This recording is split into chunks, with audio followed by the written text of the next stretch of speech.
ಉಡಾಯಿಸೋ ಖಾರ ಬಣ್ಣ ರುಚಿಯನ್ನು ನೀಡುತ್ತದೆ. ಅಕ್ಕಿ ಮೆಣಸಿನ ಪುಡಿ ಚಿಂದಿ ಉಡಾಯಿಸೋ ಖಾರ ಬಣ್ಣ ರುಚಿ. ರಾಷ್ಟ್ರ ಪಾಕಿಸ್ತಾನಕ್ಕೆ ಶಾಕ್ ಮೇಲೆ ಶಾಕ್ ಎದುರಾಗ್ತಾ ಇದೆ. ಪಾಕ್ ಸೈನಿಕರ ಮೇಲೆ ಬಲೂಚ್ನಿಂದ ದಾಳಿ ಮಾಡಲಾಗಿದೆ. ಪಾಕ್ನ ಪಂಜಗೂರ್ನಲ್ಲಿ 14 ಪಾಕ್ ಸೈನಿಕರನ್ನ ಹತ್ಯೆ ಮಾಡಲಾಗಿದೆ.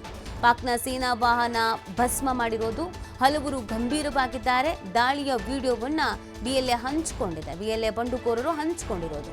ಮೇ 9ರಂದು ನಡೆದಿದ್ದಂಥ ದಾಳಿಯ ವಿಡಿಯೋವನ್ನ ಇದೀಗ ಬಿಡುಗಡೆ ಮಾಡಲಾಗಿದೆ. ಈಗಾಗಲೇ ಸ್ವತಂತ್ರವನ್ನ ಘೋಷಿಸಿಕೊಂಡಿರುವಂಥ ಬಲೂಚಿಸ್ತಾನ ಲಿಬರೇಷನ್ ಆರ್ಮಿಯಿಂದ ಸ್ವತಂತ್ರವನ್ನ ಘೋಷಣೆ ಕೂಡ ಮಾಡಿಕೊಳ್ಳಲಾಗಿದೆ. ಪಾಕ್ ಒಂದು ಕಡೆಯಲ್ಲಿ ಭಾರತದ ಕಡೆಯಿಂದ ಅಟ್ಯಾಕ್ ಸ್ಟಾಪ್ ಆಯಿತು ಅಂತ ನಿಟ್ಟಿಸರು ಬಿಡೋ ಹಂಗೂ ಇಲ್ಲ. ಯಾಕಂದರೆ ಬಲೂಚಿಸ್ತಾನದವರು ಹುಡುಕಿ ಹೊಡಿತಾ ಇದ್ದಾರೆ. ಎಷ್ಟು ದಿನದಿಂದ ಎಷ್ಟು ವರ್ಷಗಳಿಂದ ದ್ವೇಷ ಇತ್ತೋ ಎಲ್ಲವನ್ನೂ ತೀರಿಸ್ಕೊಳ್ತಾ ಇದ್ದಾರೆ. ಒಂದೇ ಒಂದು ಪಾಕ್ನ ಸೈನಿಕರ ವೆಹಿಕಲ್ಸ್ಗಳನ್ನು ನಾರ್ಮಲ್ ಆಗಿ ಓಡಾಡೋದಕ್ಕೆ ಬಿಡ್ತಾನೇ ಇಲ್ಲ. ಸುಟ್ಟು ಭಸ್ಮ ಮಾಡಿ ಹಾಕ್ತಾ ಇದ್ದಾರೆ, ಬಾಂಬ್ ಸಿಡಿಸ್ತಾ ಇದ್ದಾರೆ, ಅಟ್ಯಾಕ್ಸ್ ಮಾಡ್ತಾ ಇದ್ದಾರೆ. ಸೊ ಎಲ್ಲ ಕಡೆಯಲ್ಲೂ ಕೂಡ ಆತಂಕದ ವಾತಾವರಣ ಸದ್ಯ ಪಾಕಿಸ್ತಾನದಲ್ಲಿ ನಿರ್ಮಾಣ ಆಗಿರೋದು.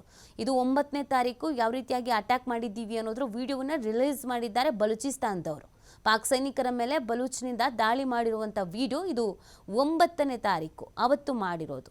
ರೀಸೆಂಟಾಗಿ ಸೇನಾ ವಾಹನವನ್ನು ಬ್ಲಾಸ್ಟ್ ಮಾಡಿದ್ರು. ಸುಮಾರು 13 ಸೈನಿಕರು ಛಿದ್ರ ಆಗಿ ಹೋಗಿದ್ರು.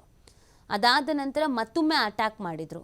ಇದೀಗ ಇನ್ನೊಂದು ವಿಡಿಯೋವನ್ನು ರಿಲೀಸ್ ಮಾಡಿದ್ದಾರೆ, ನೀವು ಗಮನಿಸ್ತಾ ಇದ್ದೀರಾ. ಇದು ಪಾಕಿಸ್ತಾನದ ಮೇಲೆ ಬಲೂಚಿಸ್ತಾನದವರು ಮಾಡ್ತಾ ಇರುವಂಥ ಅಟ್ಯಾಕ್ಸ್ನ ವಿಡಿಯೋ.